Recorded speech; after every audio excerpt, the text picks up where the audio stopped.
Hello and welcome everyone to Self and Society, and this week, because of the Easter holidays, we are flipping the week. So there's a series of videos that you need to watch, and we're talking about class and inequality.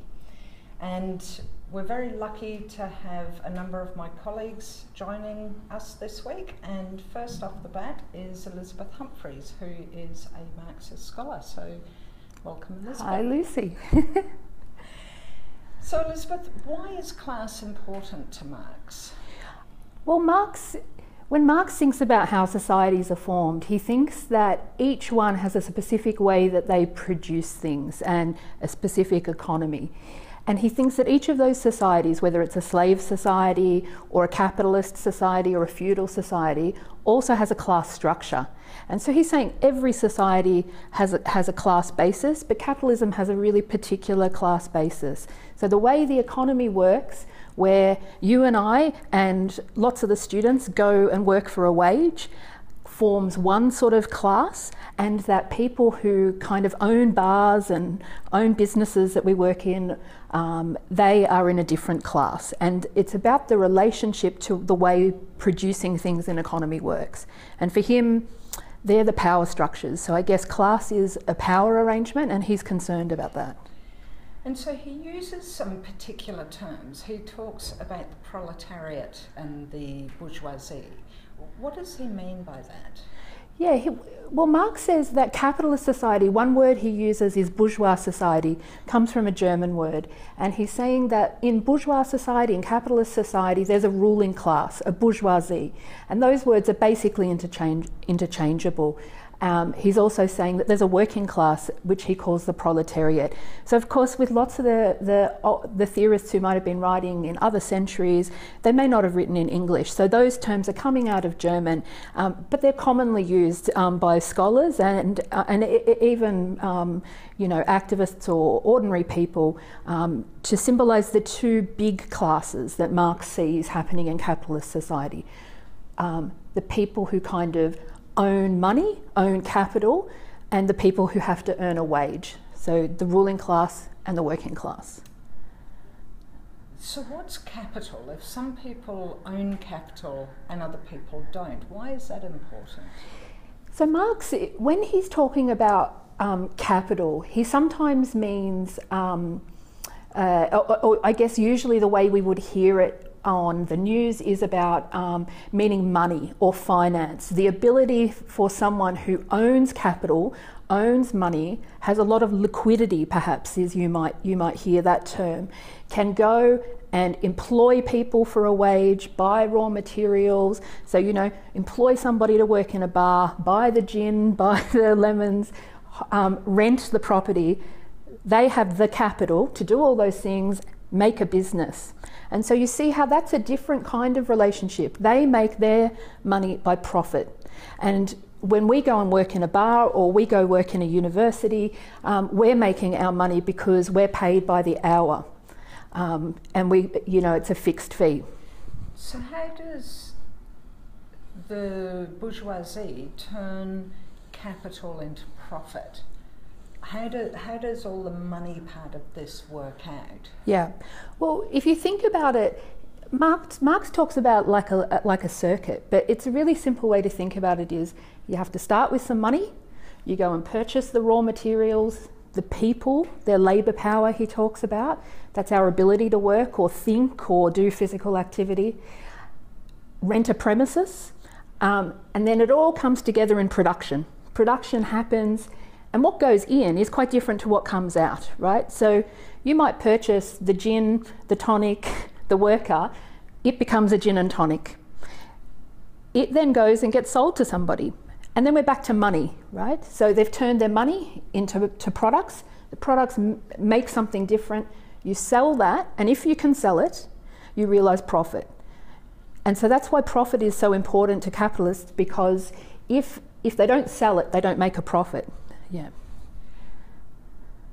One of the things that I understand is really central to Marx's theory of class is the relationship between the bourgeoisie and the proletariat, and that he describes that as an inherently exploitative relationship. Can you explain that a little bit? Yeah, sure. I think when we think about exploitation today, we think about unfairness in a whole range of ways. When Marx is talking about exploitation, he's talking about something very specific.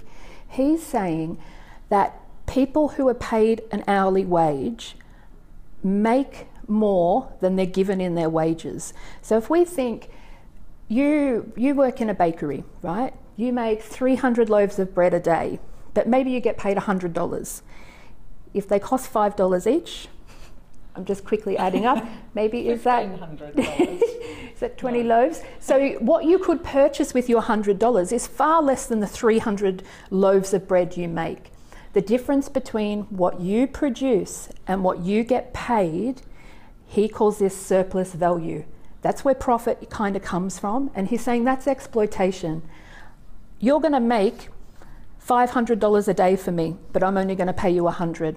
That other $400 that you produce and is taken by the business owner, he's saying that's exploitation, that's surplus value. That becomes profit for that person. Where does that surplus profit, the $400 above my wages, where does that go?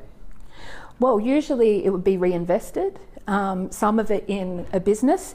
You know, when Marx is talking about that circuit, you got to make money to put it back in. So you see how money becomes something else, it makes you some more money and you put money back in. But of course, a lot of it goes in wages of people who own businesses, and that can be, they've got to subsist, right? They've got to buy food and house themselves like everybody else. But often they're earning really large amounts of money through the profit, and they're buying lots of luxury items. So Marx is sort of saying that workers often can't facilitate to have lots of disposable income. They're much more constrained. But if you own the means of production, if you own the ability to produce products, you've got a much sort of different relationship to the economy, and you can facilitate a different life. And the interests of people who work for a wage and the people who have the ability to produce those profits and make profit, he's saying that this is an antagonistic relationship, and that it's exploitative, and it means the interests of people who earn wages, Marx says, are opposed to the interests of people who want to make money out of us, make money out of labour. So when I'm working in the bakery, yep. And I'm working with my friends and colleagues, and we're all producing goods that can be sold for $500 each day, and we're getting $100 of that, and the other $400 is going to the boss, to the capitalist or the bourgeoisie. I should feel something towards my fellow workers, right? Yeah, well, Marx is saying that's a hard relationship, because capitalism is about competition, not just competition between the ruling class and the working class, but competition within workers as well. So that's true, but what if there's hard times, right? And they can only employ 3 people, not 4. Well, then you and I are competing for jobs in the bakery. And Marx is saying at different moments in history, sometimes that competition means we're individuals really in competition with each other, but sometimes we can recognise our common interest against somebody who's exploiting us, and that common interest can allow us to have a class consciousness, right? It's not automatic that all of a sudden we're like, yes, you're my friend, you know, you're part of the working class, but that in the process of working and realising that the interests of people who might be on, you know, really rubbish incomes in some textile factory, they have more in common with each other than they do with the person who's selling Nike products and owns that business and is making a lot of money. That's one of the terms that I have heard a lot when we talk about Marx, is class consciousness. And I've also heard of the concept of being a class in itself and a class for itself. Are you able to explain those a little bit? Sure, I think you got at it in that question, which is that, you know, we often know in our workplace that we're different to the person who owns it, and their life and their relationship is quite different. And really often we're worried about, will I keep my job? Will I have enough money? Can I cover my rent, particularly in Sydney? You know, do I have to stay living with my parents because I can't afford to rent? What is my wage like? So we kind of know that we're all in the same boat. We're a class kind of in ourselves. Sometimes the class can start to see itself as having a common interest. What he means by class for itself is when we might think about the class acting, right? So when people say, okay, we don't just have a common interest, but we're going to do something about it, right? We're going to join a trade union, or we're going to have a campaign in our workplace, we're going to fight for higher wages, or someone's been sacked unfairly, or the sexual harassment happening. Our common interest as workers means we're going to, you know, have a campaign and fight about that and act. Now, Marx means that partly in a revolutionary sense, right? When is the class going to act for itself, for its own interest, to try and remake society radically in the interests of the majority, right? The majority of the working class rather than the minority, yeah. So in a sense, it could almost, it's a bit like a class in itself is a description of a social and economic fact. Yep.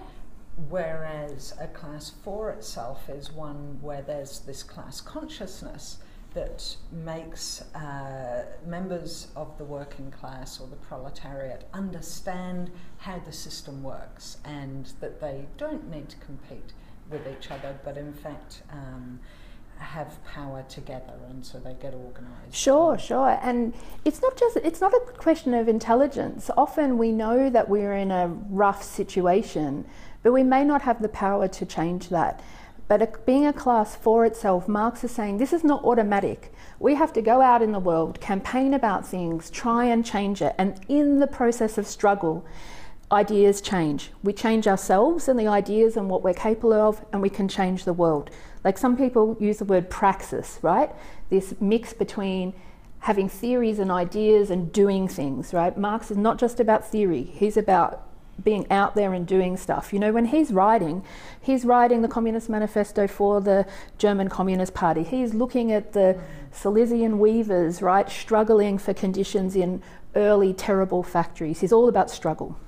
Yeah, and I think one of his famous quotes is that it's insufficient, or the task of the philosopher is not just to understand the world, but to change it. Yeah, and so I think that's a nice note to end on, like even that we can think even 200 years later, after Capital, his most famous book about economics, is written, that Marx is saying it's not just enough to read the book, or not enough to just think about the world. We've got to go out and make a better world for everybody, and that liberation is at the centre of what he's thinking about.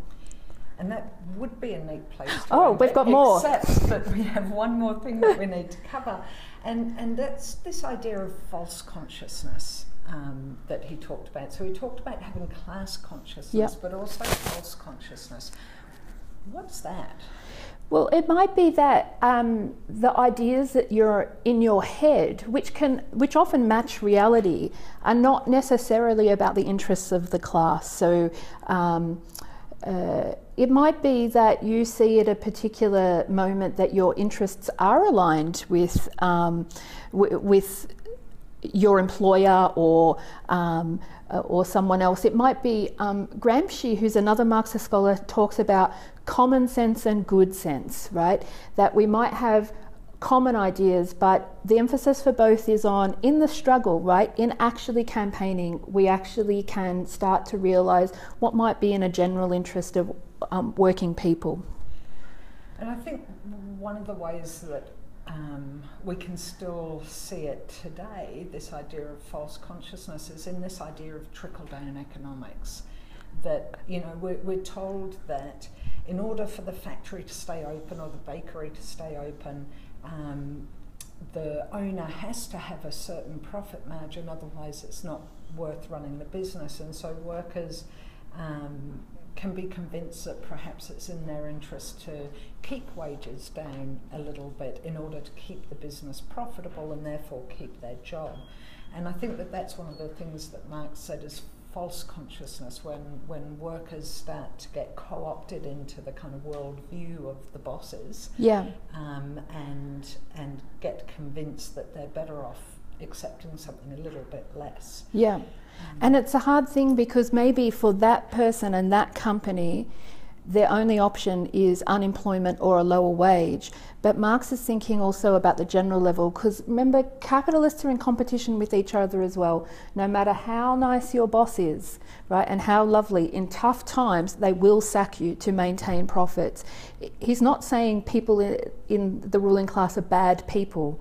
He's saying the nature of capitalism, making everybody compete against everybody, a war of all against all, as Hobbes would say, that this is the thing that drives capitalism, drives profit making, forms the classes, and means the conflict can never be gotten away with, no matter how big the welfare state is or how successful good times are. That competition and the antagonism between the classes and within classes, it's endemic to the system. We can't make it go away. He's saying capitalism is this is at the centre. So it's structurally embedded in the DNA of capitalism, and that's where he saw that, in fact, the abolition of private property and revolution was the only thing that could change this class system.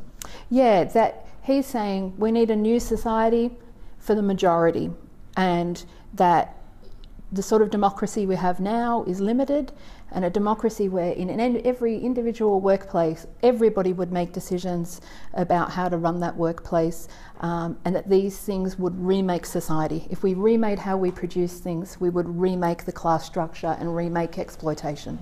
Excellent. Even though I know there's a lot more to Marx, I think we have to leave it there for today. Thanks, Lucy. Thank you so much no worries. for coming Thanks, in. everyone.